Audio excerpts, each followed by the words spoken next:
Sa tingin ko, pinakamalaking problema ng Pilipinas ay hindi korupsyon sa gobyerno, kung hindi ang oligarkiya.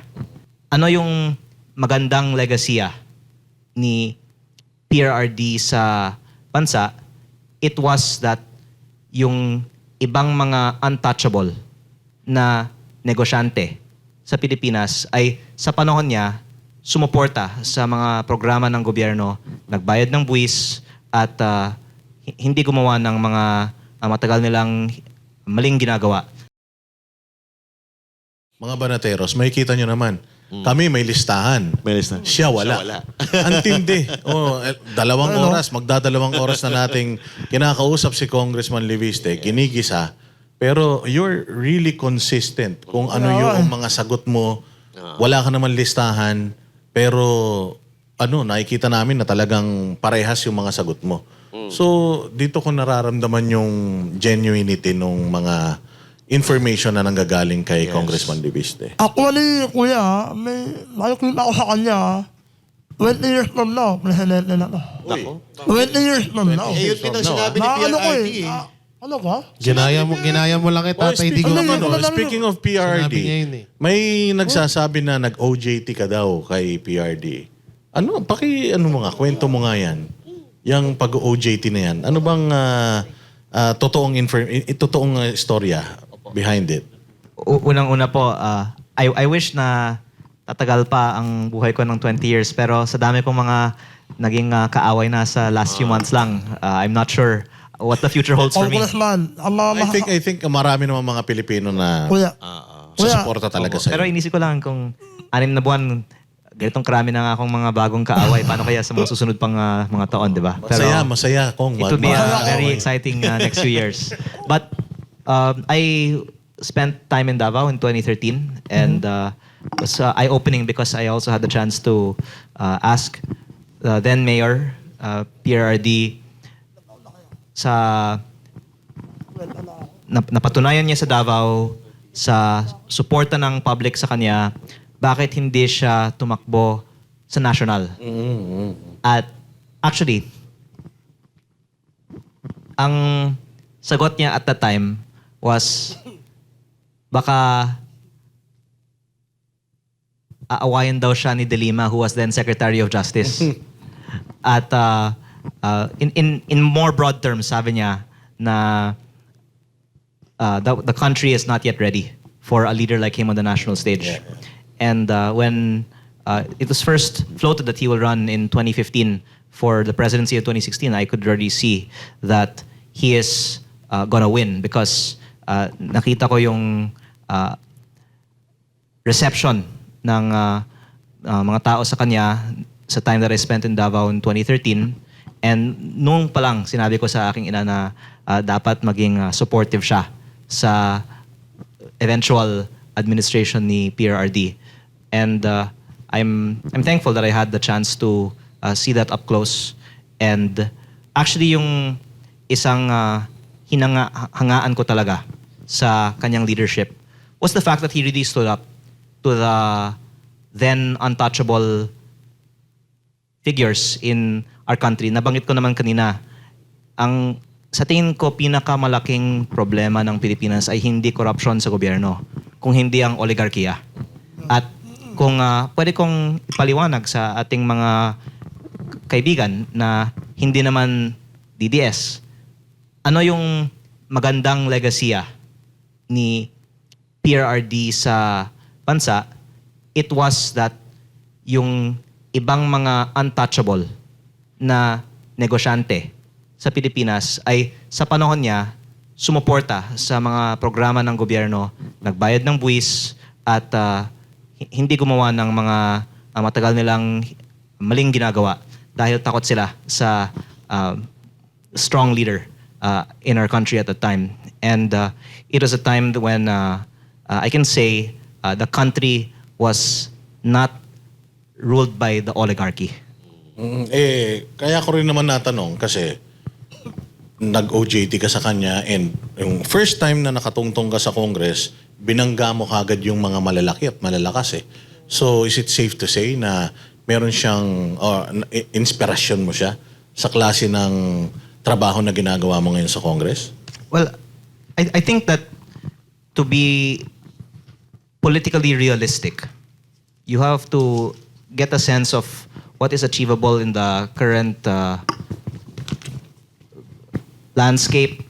And the fact that is really driving things now is that the majority of Filipinos, according to surveys, maybe up to 80% of Filipinos are unsatisfied with the current state of the country. So, kung long shot ang mga pinapanawagan natin ngayon, then mas mahirap na bumangga sa way things are. Pero the fact that we can see that 80% of the country is unsatisfied with the way things are, and yet only a small percent of the people in government are willing to say these things in public, then it is more a reason for the things that are not being said to be said for those that have the chance to say so. Well, ito, isang tanong is, sinabi ni Duterte na ang legacy niya ay yung nasa posisyon siya talagang nilagay niya sa dapat kalagyan yung mga oligarch. So ano naman ang masasabi mo na ang mga nasa likod ng mga political parties na affiliated, ang mga congressman ay mga oligarchs din? Well, ang sinabi ko po kanina ay minemeasure natin ano yung politically realistic. At the fact is that the DPWH is now the top issue. That's why naging realistic na bakbakan ng korupsyon sa DPWH. At pag sa tamang panahon, nakikita natin na may resistance na rin para sa corporate control ng ating gobyerno, then pwedeng buksan na rin ang issue na yan. Pero sa ngayon, ang masasabi ko, ang mga makapangyarihang tao sa ating bansa ay hindi nga nasa gobyerno. Sila po ay nasa labas at nagkokontrol nga ng iba-ibang mga opisyal sa ating gobyerno, at mahirap na baguhin ito sa ngayon. Do you support, Kong, itong ginagawa ng mga kababayan natin na pumupunta sa mga rallies, sumisigaw? Kasi may kita rin natin na yung gobyerno ngayon very critical doon sa mga bumabati ko sa kanila. So one of these days, may mga magaganap na mga malalaking rallies. I-expect ba ng mga tao that you will join them? Maraming mga nag-invite, pero I think that number one, I have a privilege to be one of 318 members of Congress to be able to not only articulate what they want to say in Congress, but also to gain access to information from inside of Congress and then share it on social media. Kaya ang focus ko kung ano ang magawa ko sa loob ng Kongreso, dahil actually I feel like I have the responsibility nga to do the work of many members of Congress, dahil kokonti lang kami na gumagawa nito sa Kongreso ngayon. Pero to the extent of sharing my views, I think social media is actually effective platform, because through shows like yours, mas marami ang makapanood kaysa sa mga live events. Pero yung pinaka-importanting role that I can see myself playing is to gather evidence of what's happening on the inside and share it with people on social media. And the reason why we're doing this is that because of this corruption, no? And 2 days ago, or a few days back, si then Governor Chavit Singson ay talagang matindi ang atake niya sa gobyerno. So, do you support him or do you agree dito sa mga sinasabi niya about sa government na itong gobyerno ni Bongbong Marcos Jr. ay talagang pinamumunuan or parang isa lang sindikato? Yun ang sinasabi niya lagi eh. Isang sindikato na patuloy tayong niloloko, patuloy tayong pinagnanakawan, at may 3 taon pa na tayo pagnanakawan. This is the words that coming out to dating Governor Chavit Singson. So what can you say about it? Again, I think the most important role I can play is to help gather evidence from inside and then share it to the people and let them draw their own conclusions. At palagi naman ang panawagan ko ay transparency. Dapat wala tayong itinatago.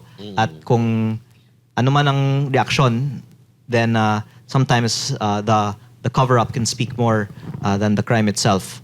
And if I as a first-term member of Congress am the one making strong statements outside Congress, baka sasabihin naman ng iba na hindi ko place na sabihin yan. Kaya Yes. ako mas madalas question na lang at leave the conclusions to someone else. Parang yung ginagawa nila yan, like Kong Kiko, Chavit Singson, and you're going to do what Ako na you lang think ang the best that magre-research you can do para for the may, country. Parang ganun. Para may backup ba?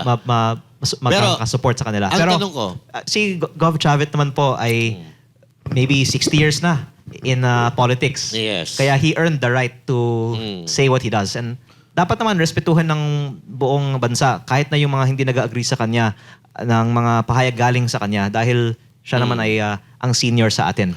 kanina I have a question. Kung ito bang ginagawa mo ngayon is, are you going to do this until the end? Hanggat sa mapanagot yung mga mastermind or hanggat sa mawala ang korupsyon sa Pilipinas? Are you going to stand what you're doing right now up until the end? I will keep doing it because, as I said a while ago, the fundamentals are the reason why most people are quiet, I think, is because dependent sila sa kanilang budget. Yes. At the fact na hindi ako dependent sa aking budget is what allows me to say this all.